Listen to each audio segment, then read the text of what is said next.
Bonjour à tous. Au cœur du décryptage aujourd'hui, deux sujets. Le premier concerne les AME, les aspirants au métier d'enseignement. Qu'est-ce qui bloque ou qu'est-ce qui retarde leur reversement? Comment comprendre une telle situation? On en parlera. Et puis le deuxième sujet nous amène tout droit à Ouida avec l'actualité des Vodou-Days qui s'ouvre à Ouida les 9, 10, 11 janvier de cette année des innovations. L'aspect touristique et culturel nous intéressera au cours de ce décryptage avec notre ami en plateau Anissé à Tinsoussi. Cher ami, bonjour. Bonjour, monsieur le journaliste. Merci d'être là, comme toujours. Bonne année à vous déjà. Merci beaucoup. Heureuse année à vous et à tous vos téléspectateurs. Merci beaucoup. Vous êtes homme averti des questions sociales. Vous êtes un acteur de la société civile. Exactement. Et vous enseignez aussi, donc vous maîtrisez également l'actualité relative à nos amis AME, les aspirants au métier de l'enseignement. J'espère que nos téléspectateurs et internautes vous ont suivi en 2024. Ils vous réitèrent leur vœu pour 2025. Est-ce que vous avez un petit mot à leur endroit? Déjà, à vos téléspectateurs, je dis merci. Merci de suivre, de liker, de continuer à suivre les programmes de la télévision Prime News. C'est le moment pour moi de leur souhaiter tous mes voeux de santé, de prospérité, de succès dans toutes les activités. Merci beaucoup à eux. Merci beaucoup. Alors, on va parler maintenant de la situation des AME, les aspirants au métier d'enseignement. Pourquoi le reversement des AME prend du temps selon vous? Bon, déjà, AME pour dire aspirant au métier d'enseignant. Aspirant au métier de l'enseignement. Donc, c'est déjà une terminologie pour montrer que c'est des gens qui ne sont pas assez outillés pour la chose. Pourtant, dans le rang de ces AME, on en trouve qui sont très expérimentés, qui ont fait le système de la vacation pendant des dizaines d'années. Il y en a qui sont dedans.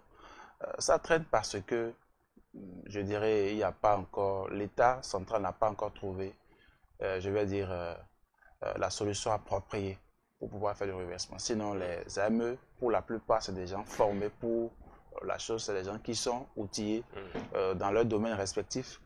Mais il n'y a pas une lueur qui se pointe à l'horizon parce que, de façon répétitive, on a constaté qu'il y a eu des promesses non encore tenues. Et c'est déjà le moment de remercier le gouvernement et je vais dire le président et son gouvernement pour les différentes actions menées à l'endroit des AME. Les AME, entre-temps, avant son arrivée, n'avaient pas la possibilité d'envoyer leurs enfants à l'école pour que les scolarités ne soient exonérées. Ils n'ont pas la possibilité également d'aller dans les hôpitaux pour qu'il y ait ce qu'on appelle la prise en charge.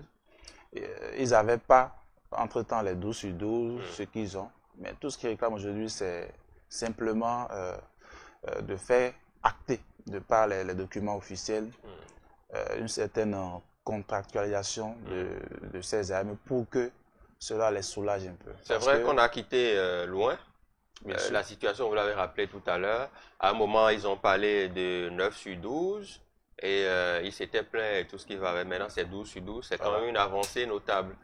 Comme on le dit, tant qu'il reste à faire, rien n'est fait. Bon, on ne dira pas que rien n'est fait, mais encore. Bien sûr. Donc, entre autres, il est à rappeler que si les choses restent en l'état, c'est-à-dire si l'État central, après avoir utilisé ces armes pendant une demi-décennie, plus, et laisse les choses en l'état, rien ne contraint le gouvernement suivant à les reconduire. Non, rien du tout. Parce que mais l'État a une continuité, on le dit. On sait aussi que le gouvernement actuel a beaucoup fait, a manifesté sa volonté. Si vous voulez qu'on parle de ce qui est des AME et tout ce qui va avec. Si vous voulez qu'on parle de ce qui est fait, on peut commencer par là. Et je commençais déjà par les citer.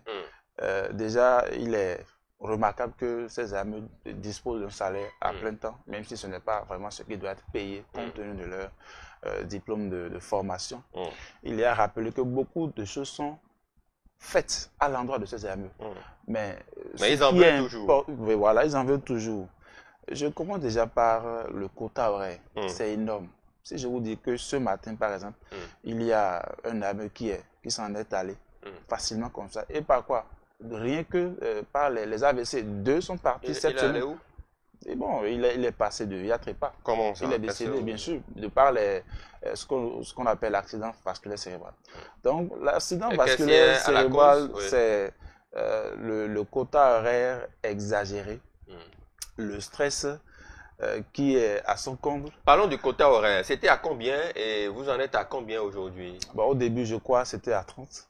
Aujourd'hui, nous sommes à 27. Mais les tests ne permettent pas d'exécuter les 27. Oui, expliquez pour les de tests façon qui simple sont, à ceux qui nous de suivent. façon très simple, c'est que quand l'État recrute un enseignant, en tout cas dans le domaine, dans le secondaire par exemple, les collèges, pour ceux qui ont les diplômes professionnels, le CAPES, le CAPET et autres, c'est 18 heures. Avec 18 heures par semaine ou par 18 mois? heures par semaine. Par semaine. Par semaine. Pour ceux qui ont la licence, je crois c'est 20 heures. Aujourd'hui, tous les AME catégories confondues, qu'ils aient les diplômes professionnels ou non, exécutent 27 heures minimum. C'est énorme, c'est beaucoup. Et ça fait que c'est comme si ces AME, surtout pour le secondaire, sont des anciens du primaire, où ils sont appelés à rester dans les collèges du matin au soir. Ça ne permet... Or, on dit clairement au cours de la formation de ces AME que lorsqu'un enseignant va faire les cours, ce n'est pas son intervention dans la salle qui vient de lui l'enseignant. Le temps de l'enseignant, c'est également réservé pour la préparation de ses fiches. Donc, l'enseignant qui rentre est tout fatigué, il ne peut plus élaborer ses propres fiches parce que si la fiche n'est pas élaborée, il ne peut pas être efficace.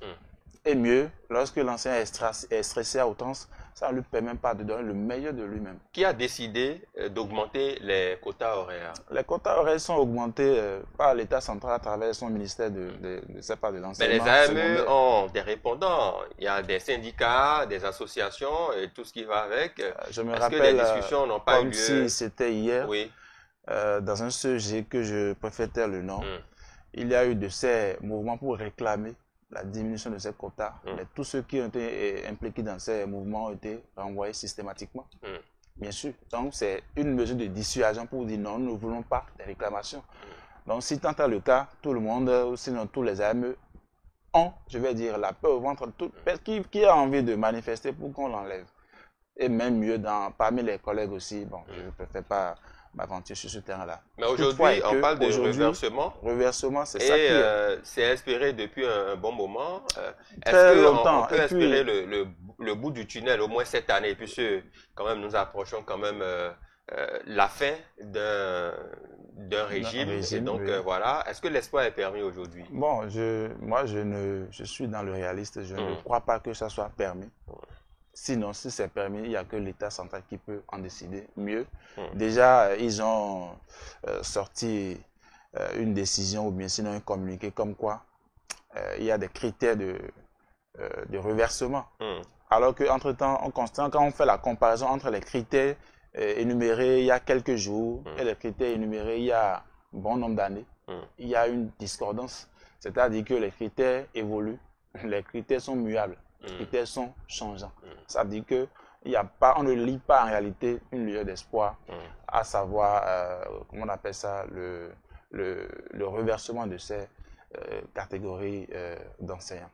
Autre chose, parlant de critères, lorsque nous nous basons par exemple sur le critère d'âge, si on veut recruter un enseignant, on veut recruter un fonctionnaire d'État, on ne peut pas lui dire que l'âge doit être je vais dire un critère de sélection. Pourquoi? Parce que selon le communiqué qui est sorti, selon la communication que un des cadres du ministère l'a fait, c'était simplement le critère d'âge qui consiste à faire quoi? Qui consiste à choisir les plus vieux. Alors que dans la, oui, bien sûr, alors que dans la fonction, il faut un certain nombre d'années avant de bénéficier des allocations de retraite. Ça veut dire que c'est des gens qui seront, s'ils sont reversés, qui seront utilisés pour un temps, jetés comme un papier mouchoir dans les poubelles. Donc, ça ne garantit rien du tout. Maintenant, pour ceux qui en ont des autres critères, prenons le cas de critères, par exemple, du diplôme. Là, c'est à féliciter, puisque le gouvernement, à travers le communiqué de l'un de ses membres, dit clairement que il faut qu'on privilégie ceux qui ont les diplômes professionnels, c'est-à-dire ceux qui sont formés dans les écoles normales pour enseigner effectivement.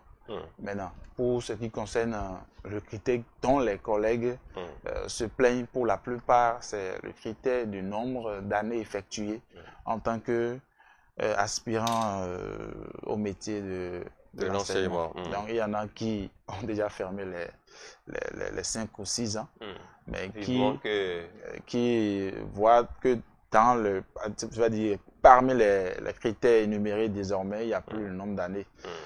Donc, je ne veux pas opiner sur ça. Seul le gouvernement a la clé du reversement ou non. Donc, tout ce qui se fait autour, c'est... Mais l'espoir est permis quand même quant à ce reversement-là. Bon, l'espoir n'est pas permis. Non, mais tant qu'on vit, on espère. Pourquoi vous voulez... vous voulez tout battre dit plutôt que l'espoir serait permis s'il y a une constance. Des étapes qui ont été franchies. Vous avez reconnu tout à l'heure quand même qu'il y a eu de l'évolution, on félicite le gouvernement pour l'amélioration. Donc, garder espoir que d'autres choses bien sûr, parce que par le passé, être enseignant, c'est pas chose facile. C'est pas facile, non, pas du tout, parce que il faut faire la croix à la bannière, il faut s'humilier. Je ne sais pas si c'est un mot plus juste pour employer. Il faut s'humilier devant les chefs d'établissement chaque mois pour espérer que le contrat ne soit renouvelé. Parce que le contrat était en fait journalier. C'est-à-dire qu'il suffit d'un oui ou non et on te fait remplacer simplement. Mais aujourd'hui, ce n'est plus le cas. Ce n'est plus aussi facile d'enlever un AME. C'est à remercier. Mais tant est qu'il reste à faire parce que des gens sont dans la quarantaine. Et même si aujourd'hui on les recrute, c'est des gens qui ne sont pas appelés à faire les 30 ans. Ce n'est plus possible. Parce que c'est 60 ans révolus ou 15 ou 30 ans de service. Donc, s'ils doivent atteindre les 60, ça fait rigoureusement 20 ans. Ce n'est pas évident qu'ils fassent les 20 ans, ce n'est pas possible. Donc, tout ça montre clairement que le critère d'âge, c'est un critère pour ne pas faire bénéficier les collègues qui auront à cotiser à la fin des frais de retraite. Je ne sais pas comment on appelle déjà la pension de retraite. Voilà. Merci beaucoup à vous. Cap maintenant sur le deuxième sujet. Au menu des échanges, les Vaudouindaises s'ouvrent au Bénin, plus précisément à Ouidah, qui devient la capitale de la célébration du culte endogène. La première édition, c'était l'année passée avec l'apothéose. Beaucoup ont apprécié. Cette année, le gouvernement en remet ça. Que pensez-vous déjà de cette initiative? Bon, très bonne initiative. Déjà, il faut rappeler que cette fête locale se faisait. C'était local en fait, c'était local. Ça se fêtait en une journée le 10 janvier, mais avec l'avènement du président Talon, très récemment, il y a une loi qui a été votée et qui mentionne clairement que cette fête mérite d'être fêtée au-delà d'une seule journée. Donc déjà, la loi permet de l'organiser sur plusieurs jours. Pour cette année, je crois c'est demain, jeudi, vendredi et samedi, 3 jours. 3 jours au cours desquels des compatriotes venus d'ailleurs ainsi que des visiteurs, des gens qui sont animés d'un esprit de comprendre ce qui se fait, c'est quoi le vaudou, sont appelés à séjourner au Bénin. C'est une plus-value pour le pays parce que ça permet de redorer l'image, ça permet de vendre le Bénin à l'international. Donc ce n'est plus forcément une fête nationale, c'est une fête internationale où des touristes sont venus déjà de partout, des 4 points cardinaux de la planète, voilà, pour célébrer avec nous, Béninois, cette fête qui est appelée entre-temps fête endogène. Et donc c'est une opportunité pour le Bénin, pour l'économie du Bénin, parce que ces touristes, une fois au Bénin, vont certainement être logés et ils ne vont pas rester à jeun, ils vont manger, donc ils vont également partir avec des articles made in Bénin. Donc, il y a assez d'activités qui tournent autour des Vaudouindaises. Vous avez commencé par en parler, parlons-en. On sait que ces touristes, quand ils viennent au Bénin, ils sont logés. Déjà que la légende raconte quand même que les hôtels et tout ce qui va avec sont déjà bloqués depuis plusieurs jours, donc il n'y a plus forcément d'espace de logement, si ce n'est peut-être Cotonou et ses environs. L'année passée, on sait que Ouidah, Cotonou et tout ce qui va avec, c'était vraiment bloqué. Cette année, c'est la même chose et on annonce un flux, plus d'1 million de personnes qui sont attendues en présentiel sur les sites des différentes manifestations. Vous avez parlé de l'hébergement, il y a le côté touristique aussi, qui fait que les gens viennent découvrir notre pays sur plusieurs aspects, l'aspect culinaire, l'aspect de nos coutumes, l'aspect culturel et tout ce qui va avec. Et donc, c'est des rentrées de devises aussi pour notre pays. Absolument. Donc, nous devons ça non seulement au président Talon, mais également à celui qui l'a initié. Je veux parler du président Soglo entre-temps. Donc, c'est le moment pour nous de le remercier et d'inviter également les autorités centrales, à aménager les sites pour qu'il y ait une sécurité maximum pour que l'événement ne soit entaché. Oui, il y a eu une visite de site la dernière fois. On sent que tout est fait prêt. Donc, ils ont mis quand même les bouchées doubles pour que la sécurité soit davantage assurée. Bon, tout comme les événements appelés Wiloveya, je suis sûr que cette année, les Vodou Days seront désormais gravés dans la mémoire, puisque je crois que ça doit être l'avant-dernier que le président Talon doit organiser. Donc, c'est sûr qu'il va mettre les bouchées doubles pour que rien ne soit entaché, ou bien aucun événement malheureux n'entache cet événement. Il y a cette fête qui mérite d'être fêtée par tout le monde, qu'on soit chrétien, qu'on soit musulman, athée ou vaudouiste. C'est le moment pour tout le peuple béninois de se réunir autour de la fête, parce qu'on aura à accueillir les étrangers. Donc c'est le moment aussi de taire les querelles politiques ou sociales pour que la fête soit très belle. Il y a des questions autour de ces 2 jours qui sont quand même fériés. Certains estiment que c'est beaucoup. Quand on est un pays en voie de développement, férié une journée déjà, on sait le manque à gagner que cela cause. 2 journées, quel est votre avis sur ça? Bon, déjà, on ne peut pas faire des omelettes sans casser des œufs. Si nous voulons bien faire la fête, je crois l'argument qui sous-tend la chose, c'était l'argument selon lequel des gens, puisque les touristes bien sûr, puisque l'événement se déroulait entre-temps en une seule journée, ils n'ont pas le temps de préparer l'événement.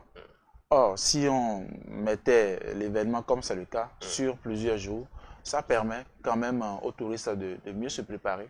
Et après la fête aussi, de visiter d'autres coins du Bénin. Puisque le Bénin, c'est très méconnu de beaucoup de gens à l'extérieur. Quand vous parlez de Bénin, les gens ils l'identifient à partir du Nigeria ou du Togo. Très peu le connaissent. Pourtant, c'est un pays, c'est la terre du vaudou. C'est un pays qui a permis quand même de coloniser, en griffe, le Haïti, le Brésil et autres. Et le président Talon est dans cette même dynamique, à savoir faire revenir nos compatriotes qui, par le brassage culturel à travers les autres pays, font revenir, faire revenir nos compatriotes qui sont ailleurs, de sorte que les Béninois qui entre-temps ne savaient pas que leur origine était le Bénin puissent le savoir. Et peut-être y demeurer définitivement. Parlons rapidement de l'aspect des artistes qui sont invités et associés à cet événement. De grosses stars étrangères, bien sûr, appelées pour l'événement. Il y en a aussi chez nous qui y seront. Mais il y a toujours cette colère des nôtres, de nos artistes qui estiment que on offre de gros cachets aux artistes étrangers, on les amène et tout. Voilà, des artistes qui ne comprennent pas forcément la langue fond, qui n'ont rien à voir forcément avec les réalités de chez nous, mais qui brassent beaucoup d'argent quand ils viennent sur cet événement, contrairement à nos artistes d'ici. Il y a même eu le coup de gueule récemment d'un des membres des frères Guédengue qui sur un média parallèle chez l'une de nos consoeurs de Reporters Média Monde a dit quand même son amertume et a exhorté les autorités à revoir un peu les cachets des artistes béninois et à redorer leur image. Que dire sur ça? Bon, je crois que ce n'est pas faux, pas du tout. Nous constatons que lorsqu'il y a des événements où il doit y avoir un brassage entre les artistes étrangers et ceux de notre pays, on priorise beaucoup plus les artistes étrangers. Maintenant, pourquoi c'est comme ça? C'est comme ça parce que les gens, ils prennent au sérieux leur culture, ils prennent au sérieux les artistes. Les artistes qui ne valent rien de griffe dans certains pays et que le peuple reconnaît comme des artistes qui ne valent rien. Lorsque ces artistes sortent des morceaux, il y a une équipe derrière, il y a le peuple qui l'accompagne. De sorte que quand le morceau est publié sur les plateformes, ça fait assez de vues. Et c'est déjà là que commence la valorisation de l'artiste. Je prends le cas très simple. Les artistes béninois ne se prennent pas au sérieux. Ils se prennent au sérieux, mais quelle équipe derrière ces artistes-là? quel est l'encadrement qu'on fait de ces artistes-là, des artistes qui se permettent de gifler leurs fans en plein public, en pleine scène, quoique la vidéo c'est ailleurs, ça se fait aussi. Les artistes bien sûr, mais avant de pouvoir gifler ça aussi. Bien sûr, il y a l'humilité qui manque à ces artistes, et mieux, il y a que le peuple béninois ne valorise pas ces artistes. Parce que c'est le peuple aussi qui fait la lumière sur leurs artistes. Si ces artistes béninois, il y en a. Quand on prend le cas des Sabourans, les gens comme Angélique Kidjo, mais c'est des gens qui ont derrière eux une équipe et qui travaillent pour la chose. Très peu d'artistes aujourd'hui peuvent faire le live. Ils ne font que le playback. La musique est à fond. Et à peine ils répètent, il y a beaucoup de artistes qui se disent être stars et ils n'ont pas la voix, on ne travaille pas la voix. Dès qu'ils sont artistes, la première des choses à faire, c'est de s'éclaircir et puis bon, c'est tout. On constate clairement. C'est-à-dire les gens ne visent que leur aspect physique au lieu de travailler sur ce qui doit leur donner à manger. Au-delà des artistes, oui, au-delà des artistes, il y a aussi d'autres délégations qui viennent. Du Brésil, par exemple, on a vu les chorégraphes, les scènes qui avaient circulé l'année passée, voilà. On a vu leur postérieur sur les réseaux sociaux. Les gens ont estimé que c'était quand même de la dépravation et tout ce qui va avec. Elles sont encore invitées, selon les informations, cette année. Donc, les délégations venues d'Haïti, du Brésil, etc. Et donc, les gens estiment aussi qu'il y a toujours des choses à Lorsqu'on parle de vaudou, je crois qu'il n'y a pas que à célébrer le vaudou, il y a que des gens venus d'ailleurs viendront exposer aussi leur culture. Vous savez, diversité des cultures. Bien sûr, vous savez, on ne peut pas leur en vouloir, c'est leur culture. Si ça ne vous plaît pas, n'allez pas. Parce qu'en Afrique du Sud, il y a, je ne sais pas, une catégorie de personnes réunies dans une culture en griffe qui ont pour habitude d'exposer leur sein. Ça n'a jamais dérangé quelqu'un. Maintenant, si vous les invitez que c'est ce qu'ils ont à vendre, il n'y a que ça à vendre. Si ça ne vous plaît pas, invitez d'autres personnes. Mais au Bénin, ici, il y a des cultures dans lesquelles les gens exposent leur... Voilà, donc postérieur, c'est encore rien. Et on voit le bout des seins, tout est exposé, mais on ne voit pas ça. Mais ce qu'on voit, c'est les postérieurs. Bon. C'est vrai, le Béninois n'aime pas toujours dire ce qu'il pense, sinon les gens critiquent les postérieurs sur les réseaux. Mais quand ils sont concentrés sur leur portable, ils regardent ces postérieurs avec beaucoup d'attention. C'est de ça qu'il s'agit. Donc, il faut qu'on passe à autre chose. Il faut qu'on passe à autre chose. C'est qu'ici, il y a beaucoup plus d'esthétique dans la façon, dans l'exposition. Anissé, merci beaucoup. Merci beaucoup à vous. C'était le décryptage de ce jour. On a parlé de la situation des AME aspirant au métier d'enseignement. À quand le reversement, l'espoir est toujours permis. Voilà, tant qu'on vit, on espère. On a parlé du deuxième sujet consacré au Vodou Days. Les 9, 10 et 11 janvier à Ouida, plus précisément au Bénin, les délégations sont là. Et puis, on refera le bilan de cette organisation, bien évidemment. Merci à toutes et à tous de nous avoir suivis.